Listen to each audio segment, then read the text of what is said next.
So welcome everybody. I'm going to try and do the housekeeping before I sneeze. I've got a rather lovely cold. But I have to say, all of you who have tuned in tonight, you're in for such a wonderful treat. This is one of the most, I don't know, exciting and lovely Thursday Garden chats we've had for a long time. It really is absolutely wonderful. Anyway, Noel will tell you all. So just to fill you in on what's coming up, we've got some fantastic webinars programmed through till January, and we've got lots more to come. But just to give you a bit of a heads up, we've got Euphorbias with Don Whitten. And Euphorbias is such a large genus that I think it's great for somebody to sit and go through them and tell us more about them. We've got Design versus Management with the wonderful, shy and retiring James Hitchmo, who's going to be telling us all about it's a great talk actually. Matthew Pottage extolling the virtues of conifers, which he loves to do. And the wonderful Neil Lucas talking about what's new in grasses, and if Neil knows about it, I mean, you know, he's going to know about it if it's new.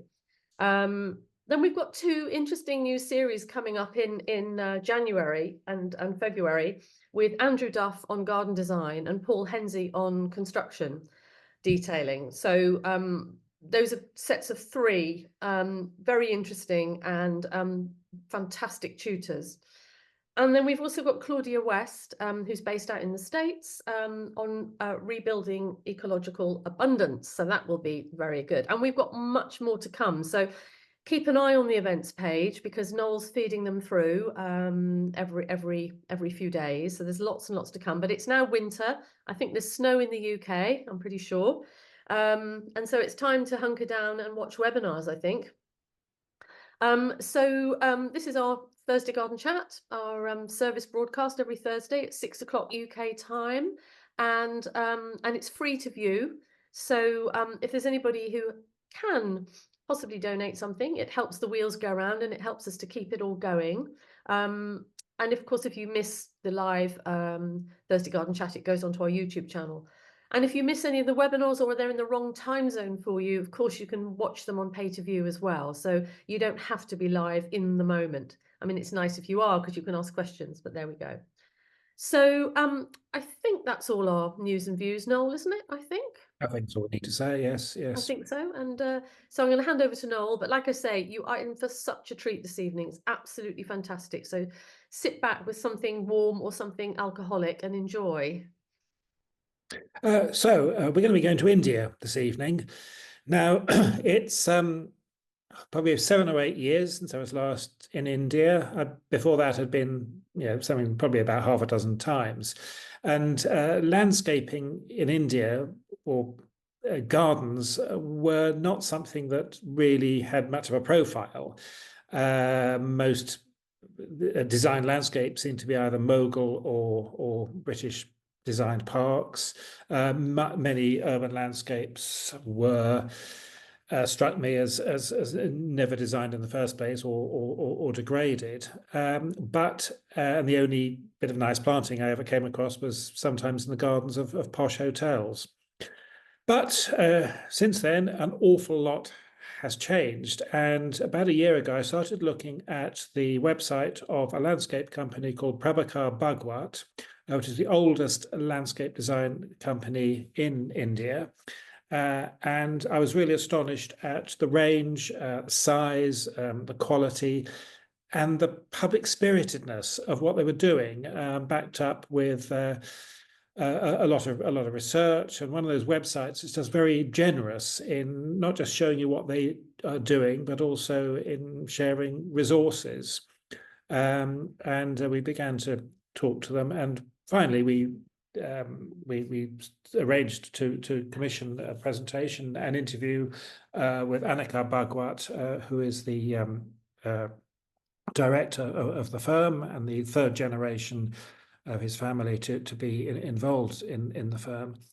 And of course, because of the time difference, we made a recording, and so unfortunately there won't be any opportunity to ask questions of Mr. Bhagwat. But Annie and I were delighted with this interview, and followed by a presentation. And we hope to be perhaps doing some webinar type work with people in the company at a later date. So I'm going to play the recording. Screen share. So this is our interview. First of all, our interview with Mr. Aniket Bhagwat, and then he will do a presentation, which I can tell you is a real visual feast. So, as I understand it, it was your grandfather who established this practice. He sounds quite a remarkable man. Could you tell us about him? So this was, I think, in the 1930s, and he was an accountant, and he was working on a flower farm somewhere near Mumbai, and he had come to Pune to look for a job, and as it turned out, there was a job opening in the Empress Botanical Garden, and the accountant had swindled some money, and so the accountant had been sacked. And so they were looking for somebody else to take over the job. And he seemed to have a head for numbers and so on and so forth. So, he got the job as an accountant there. And then, of course, by the 40s, by the 38, 40s, it was quite clear that the English were going to leave the country. So they were beginning to sort of hand over responsibilities. And they were wondering who was going to become the superintendent of the Empress Botanical Garden. I mean, there was nobody really trained for it, but the botanical garden obviously didn't have too much accounting to do. So the little bit that he did, and then he spent all the time learning plants and walking around and seeing what the operations were. So he had learned quite a lot, and it seemed that he was a good choice. And so the British decided that this young Mr. Bhagwat was a good candidate to become the superintendent of the Empress Botanical Garden. And that's how his life started. And in those days, of course, when the English left, the state of financial affairs of the Botanical Garden weren't very good. So he had to really sort of find ingenious methods of working with flowers, going and doing little gardens for the royalty that was still around to sort of make it financially solvent. And that's how it started. And that's how my father grew up on this botanical garden. And he learned plants at a very, very early age, around the time when he was, 5, 6 years, he used to spend time with the gardeners. And then as he grew up, it seemed natural that, he would study agriculture. So my father sort of made a deal with my grandfather and said, if I do well in my agricultural education, will you spring some money for me to travel abroad and learn? And my grandfather said, sure. He didn't think that he was ever going to do well, but he did well, and he taught. And so the money was raised, and he went to Denmark. In those days, there was one program that was called certificate or diploma in garden art. There was nothing like landscape architecture still. And he did that program in Denmark. And Sorensen was one of the teachers there. And, Sorensen invited him over because he had a good hand and said, why don't you come and work with me for some time? And my father kept on saying, look, I really want to be somebody who can design gardens, somebody who learns this formally, somebody, I don't think the term landscape architecture had percolated in those days, but clearly he wanted to do that kind of a work. And so Sorensen told him, look, there's a program that's starting in Sheffield, and Brian Hackett is heading that program. And I think that'll be very good for you. And that's how he went from there to Sheffield, studied at Newcastle on Tyne with Brian Hackett. Brian, till he passed away, was very close to us as a family, and learned there, and then came back to India. So, yeah, that's Genesis. And each generation, well, the third generation depletes in talent, but nonetheless, I'm sure it continues. It yes. continues. Yes. So, thinking in terms of landscapes, particularly public landscapes, I reckon it's probably 7, maybe 8 years since I was in India, and a lot has happened in that time. And certainly looking through your website and other websites, it does seem as if there's an enormous amount of new work being done in India. How would you describe the current status of landscape architecture in India? So I think, it's a longish answer, and I think it's a 2 or 3 pronged answer. So let me sort of try and be brief. First of all, the landscape profession in the country is still a nascent profession.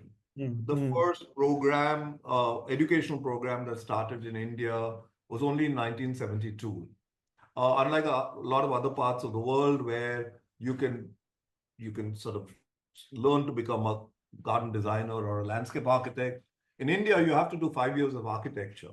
So you have to do 5 years of architecture, and then there's a 2-year postgraduate program in landscape architecture.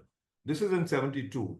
And even today, as we speak, there are barely 4 colleges in the country. So first of all, there are not too many professionals in the country. That's one part of the story. The other part of the story is that post-independence, I think the country's priorities were different. So when we got independent, the priorities was really housing or getting food to the poor and so on and so forth. But with every decadal growth, those priorities have kept on changing. So from these basic issues to institutional building to and so on and so forth. By the 1980s, from a very slow, plodding, socialist manner of running the country, India opened its gates to sort of liberalism in a significant manner. And since then, I think the country has exploded at all levels, at all levels of industry and so on and so forth. In the same time, what has begun to happen is that political capital is no more to be received by talking about feeding people, or no more to be received by saying we'll deal with the villages, because that, to a great extent, a lot of good work has happened there. And so the political gaze has also shifted to cities. And with the fact that this has shifted, what has begun to happen now is that people are saying, let's get public spaces in our cities to be done in a better manner. So in the last 10, 15 years, suddenly you're beginning to see a lot of attention that's getting into public spaces in cities. But this is coupled with the fact that there aren't too many experienced professionals who have dealt with this kind of work. So they are also learning. I mean, the Indian reality is the Indian reality. It's not, even the Singapore reality. So to deal with our reality, our population, our budgets, our usage of spaces. But I think in the last 7, 8 years, we've done reasonably fine. I think that suddenly in all the cities across the country, smaller towns, smaller cities, in some manner or the other, you're seeing huge amounts of efforts that are going into public spaces. Do I think at a critical lens, is the quality of the work that is being done good?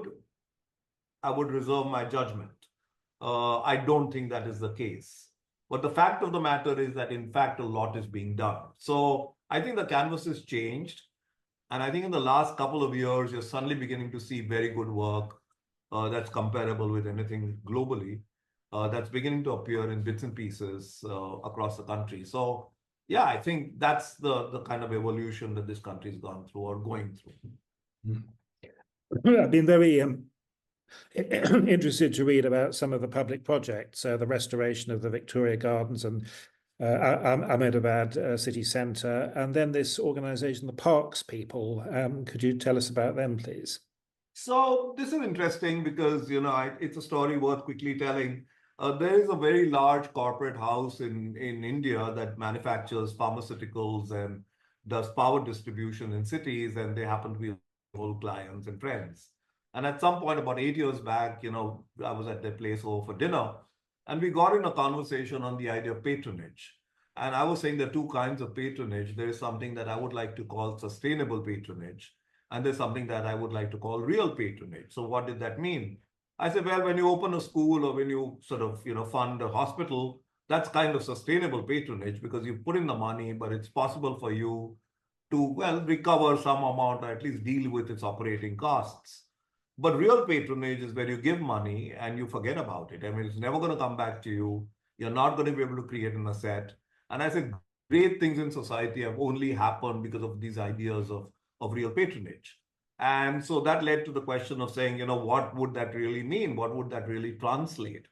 And so I said 5 things, but among the 5 things that I said, one of them I said is that we really need to look at public parks and or public spaces in our city at least. And he said, well, why don't you helm it? Why don't you run it? So we created this little group called the Parks People. And the idea really was to walk up to the municipal authorities, take land that was allocated for public parks, completely redesign them, rebuild parks, but not stop there, to then go on and say that we will take or maintain them for life. Now, that's the difficult part. It's one thing to give money for the development. It's another thing to adopt something that's a public space and to say, I'm going to take care of the gardeners, the electricity bill, the security people, whatever, for the rest of my life. When we started, I didn't think it was going to become this big. I thought that we would do a couple of projects and, the interest would wane or the effort behind it would diminish. But now after 7 years, I find that we've done 15 public parks in Ahmedabad. We've done 2 public parks in a city that's nearby. And we are right now, as I speak, we are launching work on 3 more public parks. So that's 18 public parks in a period of 17 years. Not all of them are big. Some of them are, like the Victoria Gardens are large or the Parimal Gardens are large, but some of them are very small. They're pocket parks, they're neighborhood parks. But you have to come and see it one day because everybody who sees it, and I continue to believe that they sort of are extremely conscious about how water is used, of how water is recharged, about how lighting is done, or how the night sky is not affected, or how biodiversity is looked at, plant diversity is looked at, how street furniture is done, how universal access is done. So it does everything that it needs to do, and I think they're beautifully maintained. So it's very heartwarming, and yeah, it's an extremely heartwarming part of our lives. Interesting, hopeful.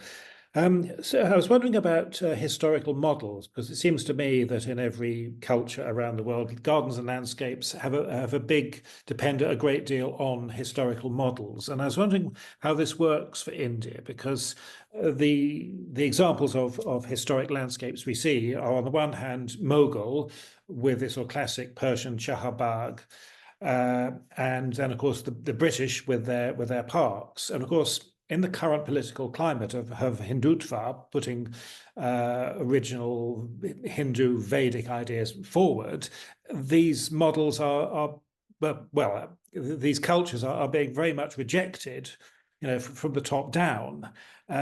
So how does this play out in terms of historical models, or perhaps you are able to approach in a much more fresh way? You're smiling. You obviously feel confident that you've got an approach that is truly a breakthrough. I mean, the very question that you are posing me today is a question that we posed ourselves about 9 or 10 years back. And, I've been working for many years.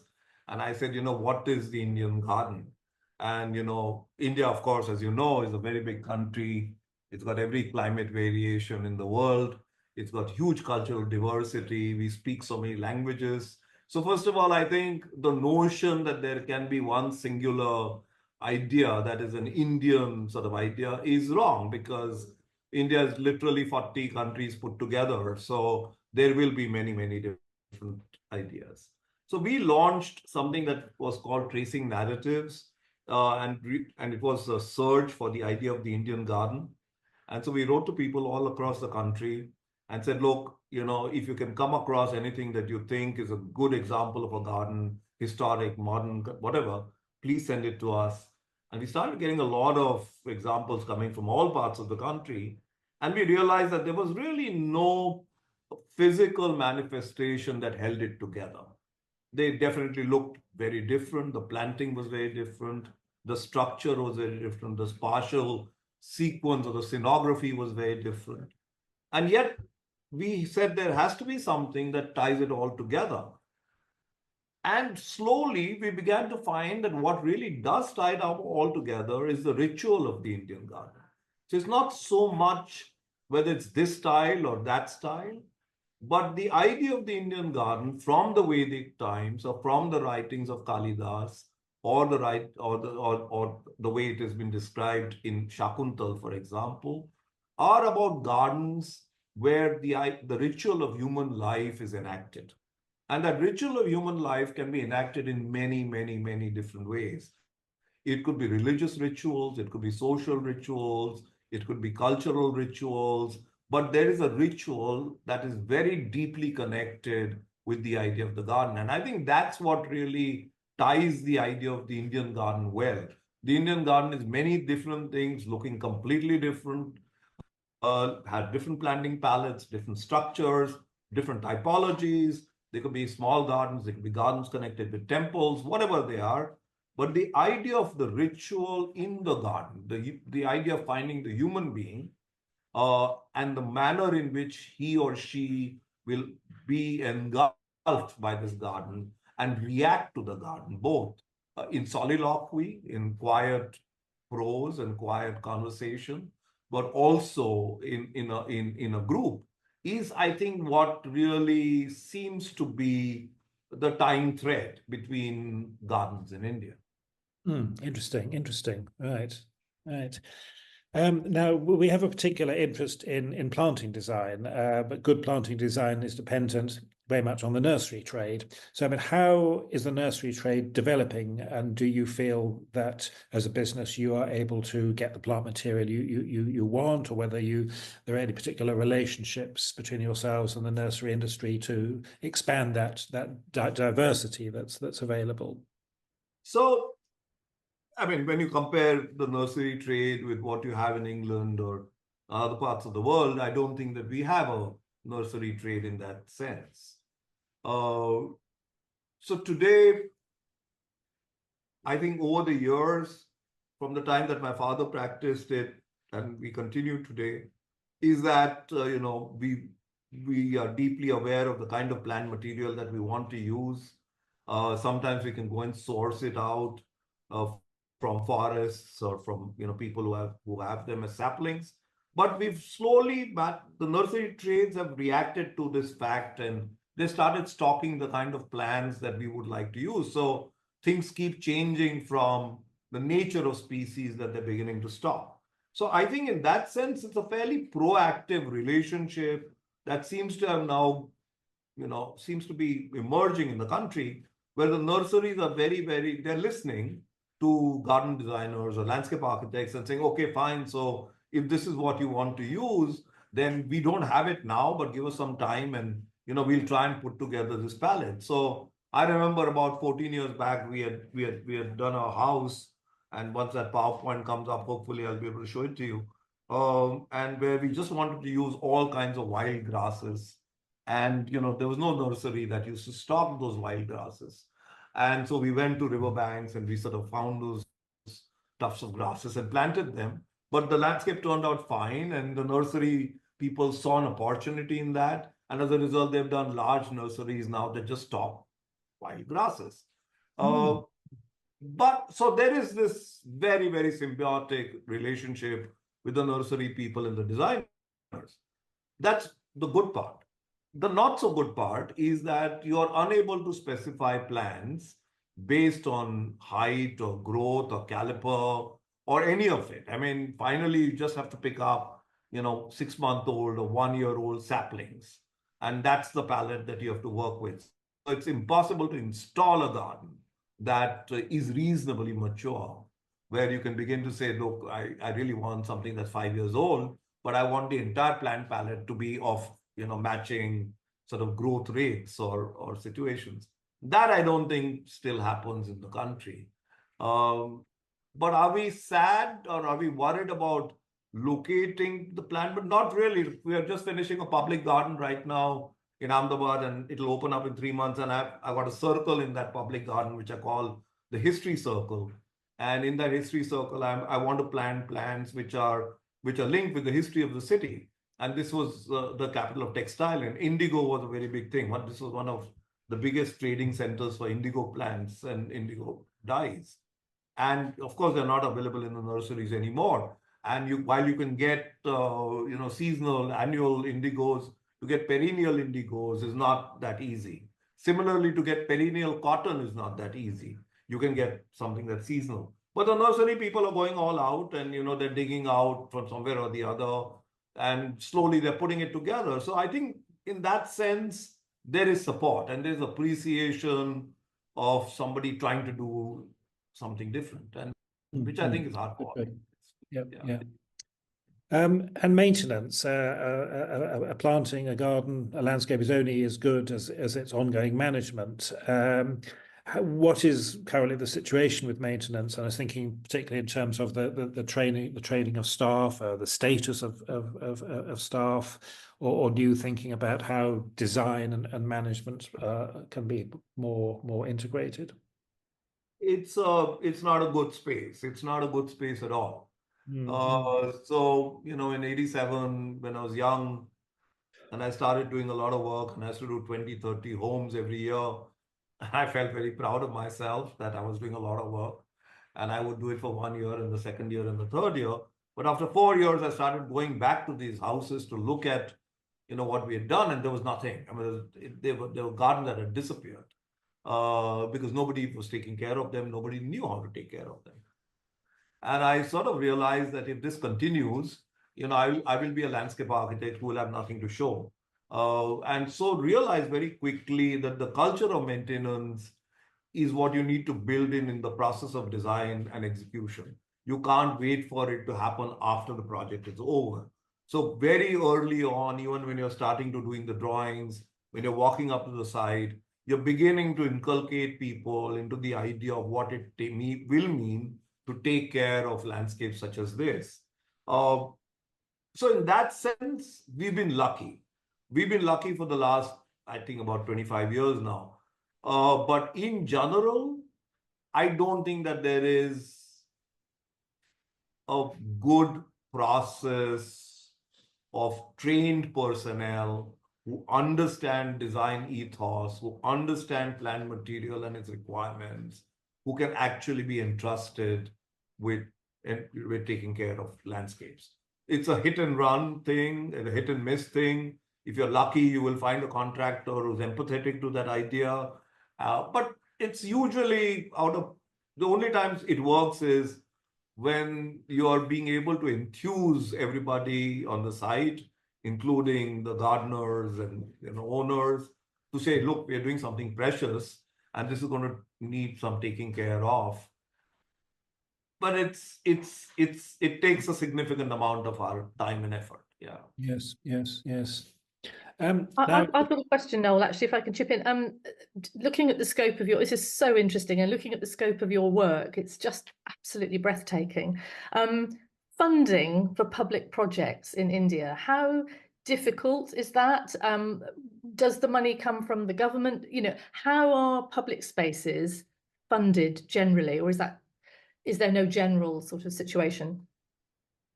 So, just to continue from what Dr. Kingsbury asked me earlier, and I said what has happened, of course, in the last 5-7 years is because the attention of the governance has moved to cities and towns, and it's no more the villages. I mean, India is also becoming urban. India is to be about 75% villages and 25% in the cities. But now for my state, for example, Gujarat, we are already 60% urban and 40% rural. So I think that balance is also beginning to change in the country. No, because the attention is getting to the cities, and politicians realize, or bureaucrats realize that, for them to demonstrate work beyond doing good drainage and, good roads and, hygiene and so on and so forth, if they have to show something to people, it will have to be public spaces. And as a result, the funding on it is not a problem at all. I mean, it's just not you have to be a credible designer, of course. You have to be a credible office. If you're a credible office, funding has not come in as a conversation piece for as long as I remember. The problems are in implementation, but not in. There's huge amounts of money. Nobody knows how to spend it. I mean, so that. Yeah, yeah. An I'm interesting subject, I'm yes. also fascinated by your studio. How many people, you seem to have quite a wide range of people with an amazing spread of skills. How many people do you have in your studio? So we have two offices. I mean, where I sit is the bigger, well, out of the two, the bigger ones. And I have a smaller office. We have a smaller office in Bombay. But between these two places, we are about 55 people. Wow. Yeah, interesting. And are they mostly trained in India, or have many of them had a training overseas? So I think most of them are architects or landscape architects trained in India. And there's always a few of them that have gone to the US, have gone to Sheffield. I send a lot of my students there. Good old Uh, Sheffield. Yes, I've certainly met some of them, certainly taught some of them. Yes, yes. yes. So a lot of my recommendations are to kids going there. So, I think I'm sure by now they have a small side department just for students that come out of our studio, because every year two of them are going there. And then some of them come back, and some of them come back, some of them don't come back. So it's a mix. It's a mix, but most of them are trained in India. Most of them are trained. And in India, is there a culture for garden designers or landscape architects? Are there people who practice as garden designers? Yes, they do. Yeah. Yes, very much they do. And there was this book, I don't know whether you've seen it. It's called 250 Things That a Landscape Architect Must Know. And it's a recent book that's just been published. And in that, they invited 50 landscape architects from all over the world to say 5 things. So, and so I was invited for one of them. And in those 5 things that I said, one of them is where I talk about this false schism between a landscape architect and a garden designer. Yes. And I find this hilarious because So do we. I come to London and I hear the same conversation. I go to Ireland, I find the same conversation. I was in Stanford recently to give a talk, and there was the same conversation. I'm in Australia to give a talk, and I think it's an artificial divide. It's a complete artificial divide. So first of all, I'm not a big fan of that divide. Having said that, of course, there are some people who are garden designers. I find that those who are garden designers, or want to call themselves garden designers, are particularly good at plant material. They have a far deeper understanding of the soils. They have a far deeper understanding of just the insect life or the bird life that is going to happen.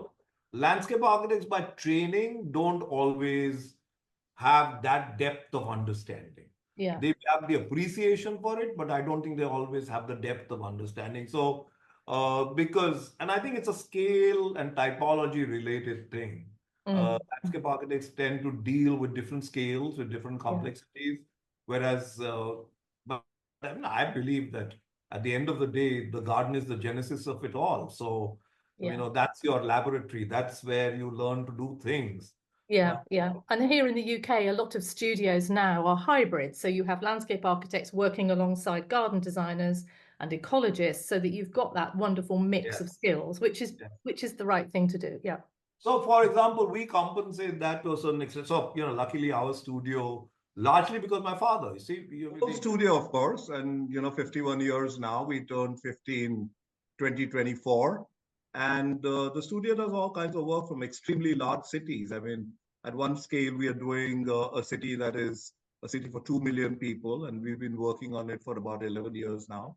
And at the other end, we do very small gardens. So scale really is not important for us at all. What is important is just the quality of resolution or the kind of work that we can do or the thinking that we can bring behind it. And then the other part of our studio is something that's called LEAF, which is Landscape Environment and Advancement Foundation. And that really is concerned with research and giving out grants for publication. So we've done recently a grant to talk about wilderness planting, or just the idea of what is the wild in its partial construct. We are right now working on an exhibition on the garden histories of Ahmedabad. So it does a lot of research work, and that's like a full-fledged part of the studio. What I really have is a bunch of projects that I would like you to see, and I'll try and show them quickly. This is something that happened in 1982. This is done by my father. He saw a basalt quarry one day and decided that he was going to make it a forest. The client thought that the sun had gotten to his head and rushed him to the side. I rushed him to the side of the hill and got him lemonade and sent it back. And then in the evening, of course, he said, asked him again, saying, "Are you serious about the forest?" And he said, "Yes, I am." And he said, "Well, let's do it." And when we asked him as to why do you think you can do it, and he said something that actually Brian Hackett had taught him, and he said that if you give nature the chance to heal, it has the power to heal itself, and you just have to give it that sort of power. So he worked on something like this, completely devastated solid rock. That's him working in the garden. On the right hand side is a picture of him in a much later date. The young man with him is the person who was assisting him then. The person on the bottom right is the same person now who takes care of this development. So that's the quarry. The process of work was quite straightforward. You have excavation. Once it's done and the rock is taken out, you overlay it with soil. You find soil which is rich and laden in seeds, and you spread it over the ground. You wait for the first monsoon to come, a microclimate gets created, and then you start planting trees. And so there was a nearby stream. He managed to tap that nearby stream, and that became a lake. And something that is on the left is what became, which is the image on the right. So you could actually take a very, very difficult basalt quarry and convert it into a forest. Some images of it.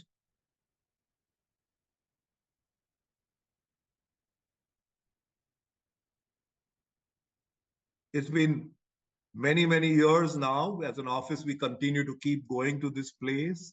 It's already changed 3 owners, but each new owner respects the fact that here was a place where nature was allowed to heal. So they really don't want to make any commercial gain out of it or monetize it. They just want it to remain as a little fragment of nature.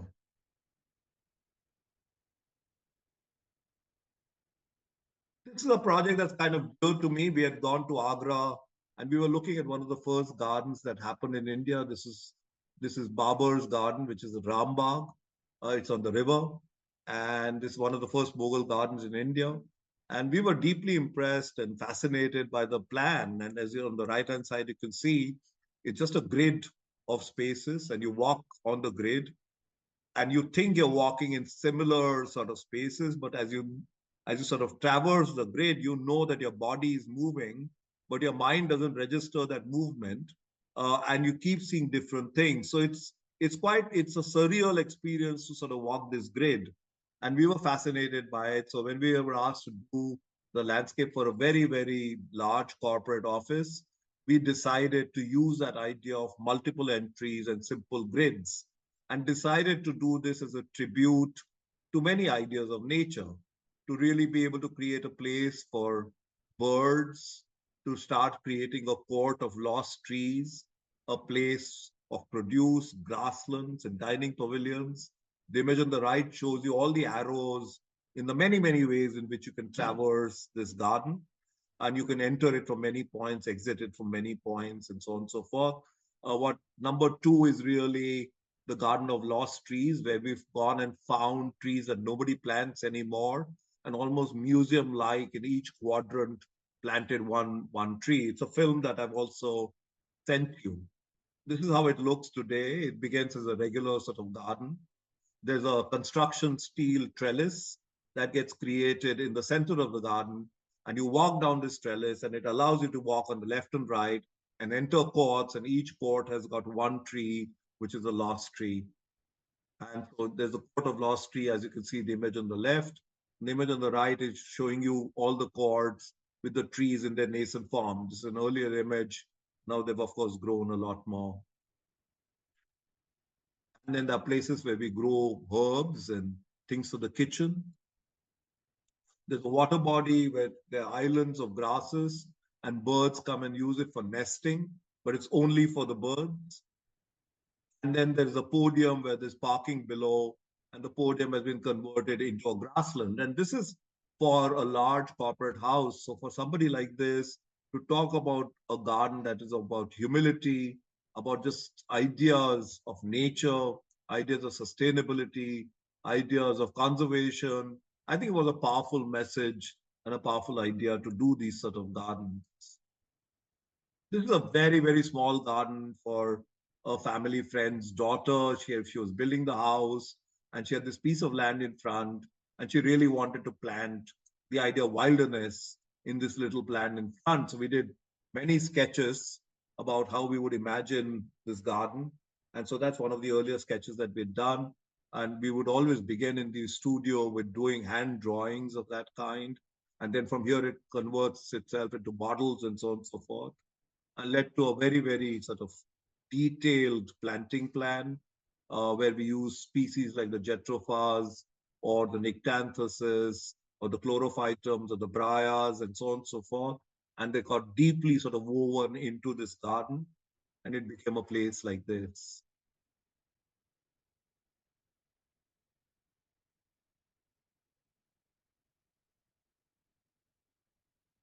There's a little swing in the center. It's a place you can get lost. It's very, very small. The garden is barely 5,000 square feet large, but it's still a place that you can completely lose yourself very quickly. This is a garden that we've done many, many years back. Um, it's a hotel. And can you hear me? Yes, we Hello? can. Yes, we can. It's going perfectly. Yep. Yes. So it's a hotel that was built. There was a devastated fort that was restored to make a hotel. And it was built along the edge of a mountain. So as you went up 100 feet, and as you went from level to level, you actually got ground because it was built along the edge of the mountain. And there were courts, and the courts had names. So there was, the royal court, there was the welcome court, there was the lotus court, there was the ladies' court. But of course, they were just names. There was nothing but earth, no sign or traces of what these courts could have been in the past. And we started looking at these courts and imagining different ideas. So we restored the water carrying systems of the fort. So all the water runs down these channels that you see on the left, and it gets gathered in a big underground sump. But much like the Mughal landscapes, the channels sort of lead you to the entrance, but with a difference that they keep bending every time there was something that was there that was important. So in the image on the left, you can see a jaroka, which is a stone carved balcony. So where that happened, the channel turned and paid respect to it. Or in the image on the right, you can see a temple, which is along the way. So the channel again turns and pays respect to the temple. And then from there, you enter into the entrance court. And this place is called Devi Gad. Devi means goddess. And so the two stones represent the idea of the goddess, and the Bohemia tree, almost like a blandishine, like a canopy, stays stunted and creates like a canopy over the goddesses as you enter the court. In the lotus court, we reimagined the idea of the lotus and drew a modern version of a very lazy water rill that travels 200 feet lazily and sort of falls into the court next door. In the royal court, we placed this throne of marble and planted the banana tree behind. The cyclical manner in which the tree would grow. And we changed the paving pattern slightly. So as the image in the center shows you, it's all black flooring, but it describes an orb, almost as if the throne sits at the edge of the cosmos and sees the manner in which the world is changing. In the ladies' court, there was an old swing that we restored. And then we designed this fountain where, unlike other fountains, the water goes inside. In most fountains, the water spews out. In this one, the water goes inside. And it was a tribute to the way in which women are very often treated in feudal lands and where they internalize all their pain and they sort of get on with life. And the fountain really was a tribute to them. In other parts of it, we used the old Persian charbagh, the way it originally started, which started essentially to grow food. And in the center was a gravity-fed tank, and the water runs down the rails and floods each quadrant, and we grow vegetables there. And elsewhere, the balconies where we carved these zigzag lines in the flooring and sort of brought the mountain beyond into the balcony. Or on the right, we got boulders and carved them and planted sansevierias, almost like headgear of the soldiers. And they were sort of placed somewhere at the back of the palace. And they were looking at the cleft in the valley, where the valley mountain is, and looking straight at it, almost as if they're waiting for war, but this war hopefully is never going to come. So there was part humor, part symbolism, part cultural narratives that are sort of built into this garden. This is the house that I was talking about, where we planted grasses, and it was a barren piece of land. We decided to build a house on two hillocks. The drawing shows the two hills where the house is built and the contours that go down. The lower area, of course, gets flooded because there's a mini river that floods occasionally. And the house gets built between the valley, but it's connected by a thin steel bridge. A lot of the initial work was about stabilizing the slopes, very poor water quality, very high salinity, very sandy soils, improving the nutrient value of the soil. A lot of work just went in stabilizing, in using grasses to start stabilizing the slopes, using cocoa logs, as you can see in the left, and embedding them to sort of arrest erosion. And slowly the garden became a story of a very formal garden and a wild garden. And it was the interplay between what was tamed and what was untamed. And the garden and the house really became the cusp from which you could enjoy the ideas of nature. So something that is very tame and very organized, and something that was wild. It begins with the steel bridge that starts cutting through the house. Along the way, sculpture starts presenting itself. The bridge on the left-hand side has the idea of the tame garden. It begins from the idea of the tame garden, but on the right-hand side is the idea of the wild garden. And then it descends, it passes through the house, and the image on the right shows it having cut through the house and descending back into the forest. So the idea of coming from something that is formal and going to something that is not, something that is tamed, to going to something that is wild. And the house became the place from where you view it. So it was really an allegory of the way that the world is and how we sort of begin to absorb many moods of the world. So that's how the house looks now, the two masses and the steel bridge in the middle. On the left-hand side is the tamed landscape, and it's a theater that has beautiful performances throughout the year. Some images of the landscape around the house. And to see from the top, you begin to see that steel bridge that runs through the theater, the more formal garden below or on the left. But as you go upwards in the image, that's where the sense of wilderness starts taking over. This is what we were talking about, the public parks, and we've talked about that a fair deal, so I won't explain it too much. But those are the kind of gardens, and those are the images of the kind of gardens that we got. And it was simple. It was about signage, hydrology, how to do good furniture, accessible entrances, simple things like waste bins, plant material, and biodiversity. And over the many years now, we've done 12 parks, 3 more in Ahmedabad going on. In Surat, 2 completed, 2 more that are going on. These are just some of the images of some of the smaller parks, where we look at the idea of wilderness in the parks, or very, very small parks where we build trellises with different creepers.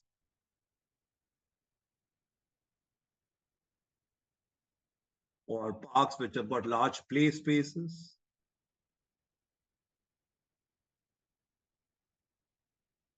Or very, very small parks, like pocket parks in parts of the city that are very dense, which just has a little bit of children's play equipment and a little place to sit.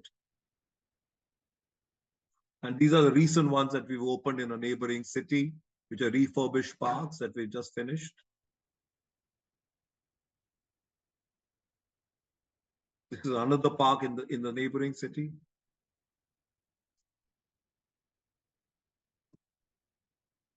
Just to quickly tell you the 2 parks that are the big ones. This is Victoria, 125 years old, done to commemorate the Queen's Diamond Jubilee. A bunch of citizens got together and sort of created this park. That was the original plan on the left. And then the city moved across the river and the park went into disrepair. It became a place for antisocial elements. People used to drink there, do drugs. It became a dumping yard for the city waste. It became a place where the city went and built their little offices there. And so that's the way that we actually found the park when we started work on it. It was completely decrepit and a waste dump. And we worked on it for a period of 3 years. This is the reimagined park again, where the sense of formality of the old Victorian plan kind of stays, but it still starts making space for everything that has happened in the last 100 years, which are a whole bunch of trees that were planted without a plan, but we didn't want to displace them, or parks had become smaller because the roads had widened. But the idea is to sort of nod your head towards history, but also slip in something that is new and hopefully without anybody noticing. Just detailed planting plans for it, we can discuss it at a later date for it. But the planting is a fairly detailed bit of work in the studio. And that's how the park looks now. That's a central quadrant. The top left are the seats.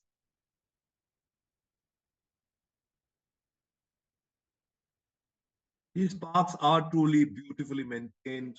We've retained all the old vestiges of the park. This was an old fountain donated by a family which had lost their son.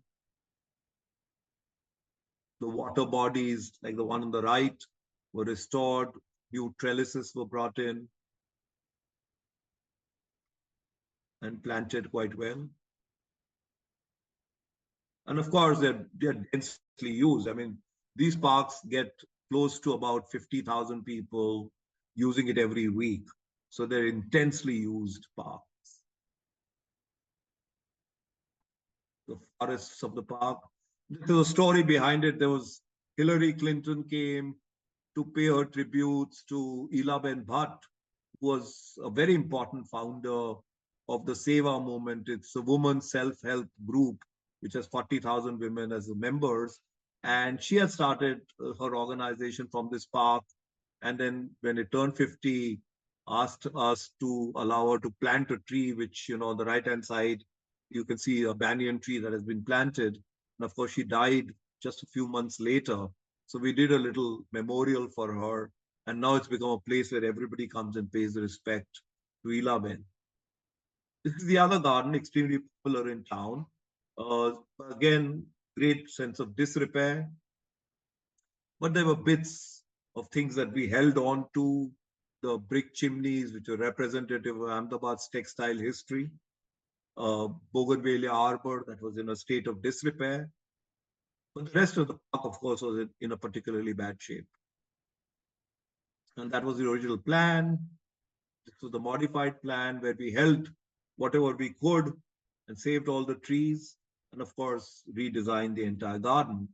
And this is how it begins to look in the middle of the city, a little green island there. The water body has been restored, a whole lot of new planting. Bird life has come back.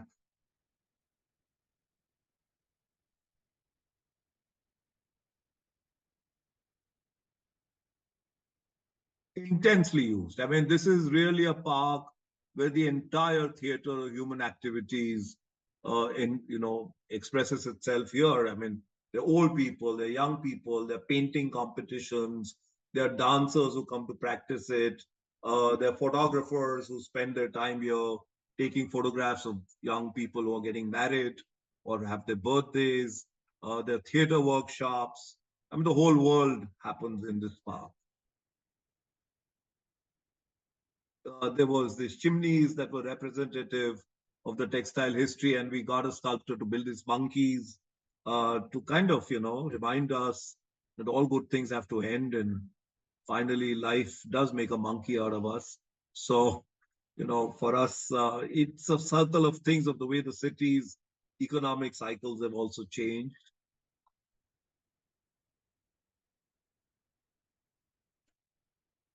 That's the park.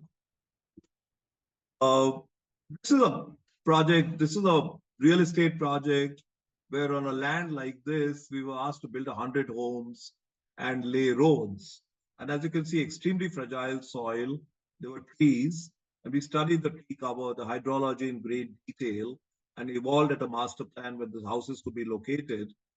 And of course, it went to very detailed planting plans, very detailed grading. Because what we did is we shifted earth over 120 acres and reshaped the hills while saving all the trees and while introducing an idea of wilderness into this very, very large piece of land. This is how the land really was. And then we started remodeling the entire land while saving each tree, but also beginning to imagine where the road would happen, where the houses could get sited, and where the water bodies are likely to go through. And something like this, we've been working now for a year and a half, and now it begins to look like this. So completely sort of sense of wilderness has been reinstalled on this ground using very, very local sort of flora, but taking care of all the existing trees or the large shrubs. Roads are now laid. There's a whole new planting. All the slopes are now just stabilized with planting. There's no mechanical stabilization.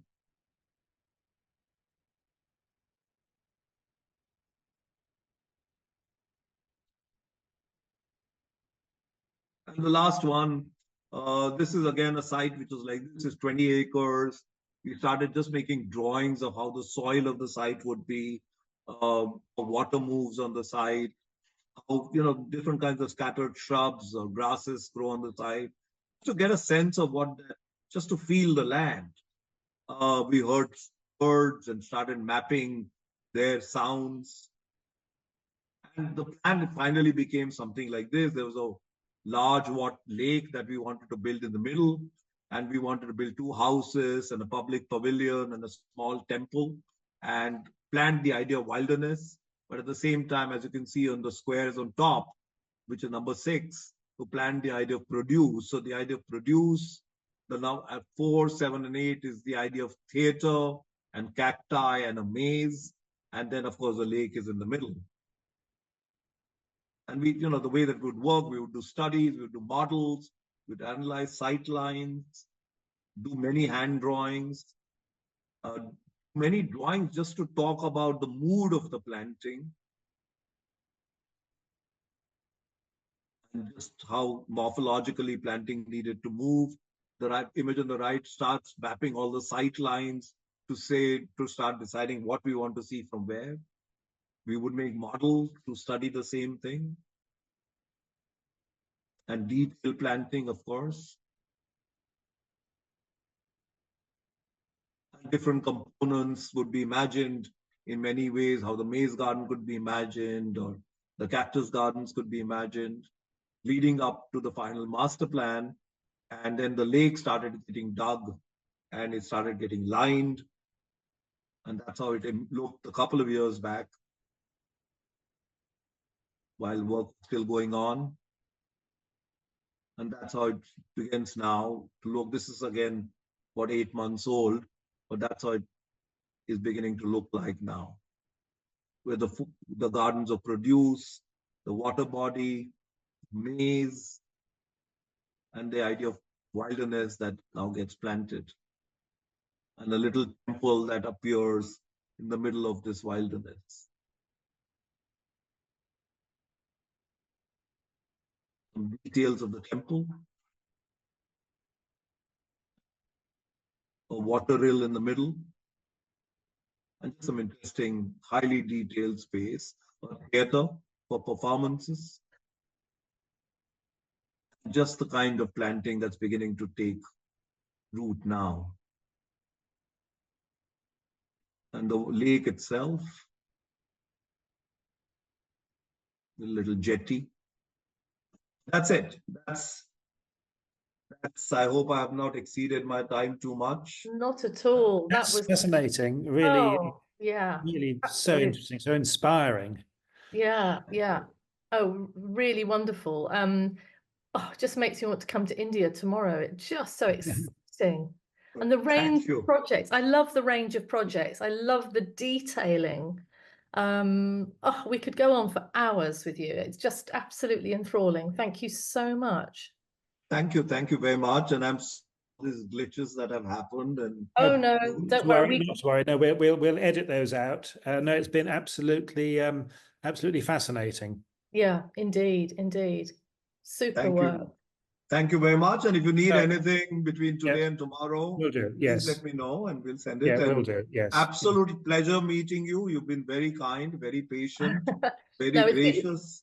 it's our pleasure. It's yes, just a joy to see such beautiful work. Thank you. yes. Thank Thank you you very so much. much indeed, and most interesting, most interesting. And so we'll very much look forward to sharing this with our audience. Yeah. Thanks a lot. Thank Thank you. you. Thank you. Take Bye. care. Bye-bye. Right. Thank you so much. Yeah, thanks a lot. Bye. Bye. Bye-bye. Bye. Bye. Oh, that's Well, fantastic. yes, yes, yes. I'm Oh glad. God, let's go to India. Yes, I mean, I think he was younger than me actually, but I wasn't. I just didn't know. And there's that whole thing I was trying to explain about sort of the older Indian generation can be quite sort of difficult to handle. But no, he was great, and I mean, Oh, their work is just amazing. There's so, oh my God. Oh, and partly it's a reflection of just how much India has changed in the last 10 years. That there's money for all those kind of projects, both private yeah. and public. I know. Uh, That is fascinating, isn't it? Just yeah, fascinating. really, really, really. I mean, But I mean, I absolutely, I love, well, his philosophy that, plan, guard design and landscape architecture, there are no boundaries. It's yes, just the space between buildings, which is, what was it? Yeah, is it Beasley's book on design? But I love their approach. yes, And the detailing on the planting and yeah, just lovely, really yes. lovely. What a lovely man. Yes, no, I really liked him. I'd like to spend more time looking at their website and think about what we could get Yeah, no, I was looking through the in the website when practice he to was do. chatting. I'll do Maybe. a few more social media things because I think it's, how often do we get to see inside India in this Yes, yeah, I mean, and it could, it would be lovely to go in deeper onto maybe one or two projects or for him yes, to yes. talk more about his philosophy, because he's obviously, deep thinker and yeah, and a very good speaker. Yes, Yeah, yes. yeah, No, it was yeah. great. I'm really pleased how all that worked out. Yes, and Good. Well done. Well done. Good. glad you were able to join us as well. Yeah, no, oh God, I'm so pleased. That's Yes. fantastic. Mm. So tomorrow, and then of course, like the preamble would make a perfect Oh, podcast, absolutely. Yeah. and then Yes. we Yes. could say, if you want to have a look at these gorgeous pictures, go to YouTube, Yeah. Yeah. because Yeah. and send people over. So that's Yes. great. That's good. Okay. Great. Good. While So I've got you on, is there anything else we need to chat about? I don't think there is. No, not at the moment. Well, it'll be. I'll join. I mean, it's 8 o'clock for me tomorrow night, but that should be fine. Yeah. The Well, basically, just a case of playing a recording. So. yeah. Okay. And everything else is going all right. Anything else that's pending or I don't think so. with Henrik. I'll email him and say, how does Anna pay him? I wonder if I might even just try a simple bank transfer and see what happens. It's Yeah, just because they're not necessarily expensive. I mean, it always. no, but I just suddenly noticed before I pressed yes to Wise that they were charging us £40 to Yeah, do, yes. and that Which I've is never known. the whole point of Wise, I thought, was to reduce these charges. I mean, It'd be a couple of quid, yeah. I mean, I make charges from First Direct, which is an HSBC company to Portugal, and I don't pay that much. And I'll have a try through. I'll ask him how Anna does it, whether it's just a simple bank transfer, because I think we've got yeah, all the information we need. yeah. But I just luckily sort of saw that and thought that's weird. Normally it's a few quid or a fiver or something. Yes, yeah. Bit 40 quid seems a bit much. Oh, yes, So yes. we need to wait to know how much to invoice the LI for that, because there's going to be in terms of what we're invoicing them. Yeah, We need yes. information for them first, don't we? Yeah. Well, they need to sort out. Basically, they've taken the money, so Yeah. they Okay. sort that out. And All right. I've Okay. told Hella, so it Yeah. should be. Yeah. How's Joe feeling today? Well, she just got up. I think she might have turned a corner, but she's been really ill for 10 days or so with this gastric thing, which it could just be an infection that's taken rather a long time to shake off, or it could be side effects. But so we don't really know. But she just just now she does seem to be saying she might have turned a corner. So Good. And really her horrible. immune system must be severely Well, yeah, that probably could well be it. Yes, yes. okay. All right. Yeah, I think that's it. I don't think there's anything else Great, that's good. yeah, all righty. Oh, yeah, and what I'll do is I will ask Lena if we can do a podcast, her and I, on that'd be brilliant. Yes. her backstory, what she does, how she does it, Yeah. etc. Her thoughts, and then maybe with Viva we could do a Thursday garden chat Yeah. later on, because Yes. Yeah. she works for the local council, but she's also got a project in Spain that she does. Oh, interesting. Oh, yeah. Let's get She's her a on. very dynamic character, lovely Yeah. character. Yeah. Great. Okay, all right. Yeah. And I need to send you. I'll do it today because I can do. Send you that preamble into Fisherman's Bay, Oh, yes. and I'll send you photos of that too. Great. I think I have sent you. I haven't sent you Joe. Have I sent you Joe's yet? I can't remember Joe Wakelin's podcast. No. Okay, so I'll send you Joe's and also photos from there too. Okay, I'll do that today because I think I should be able to do that without any problem. Great. Good. Okay. No, I mean, I think we both really enjoyed that, didn't we? Absolutely. No, it was a really insightful, and I think makes us want to do a garden masterclass trip to India. Oh, well, it does. Yes. Clearly, there is a lot going on there. Yeah. I think a lot of it is very, very, very, very inventive, and they're developing a new way because there isn't really the sort of obvious historical precedents. So yeah. I think what's really nice is their process, and the way he describes the process of design. It's very understandable, and he's very informative. So that was very insightful. Yeah. Yeah. I mean, I think we'd like to sort of continue discussion with them to see what perhaps maybe we could involve them in some webinars, perhaps. Yeah, absolutely. Yeah, definitely. Good, great. Okay, well, right. No questions for others. So I'll see if I can get that extra 5 minutes, find that wherever that's gone. And yes, I popped the website in the chat for everybody to have a look at their website anyway. Anyway. So that you can explore a bit further if you want to. Yeah, great. Yeah. Good. Okay, well, I hope you get too cold, Annie. Thank you. Yes, I do too. I've got to teach tomorrow. Okay. Well, cheerio, everybody. Bye-bye. Bye.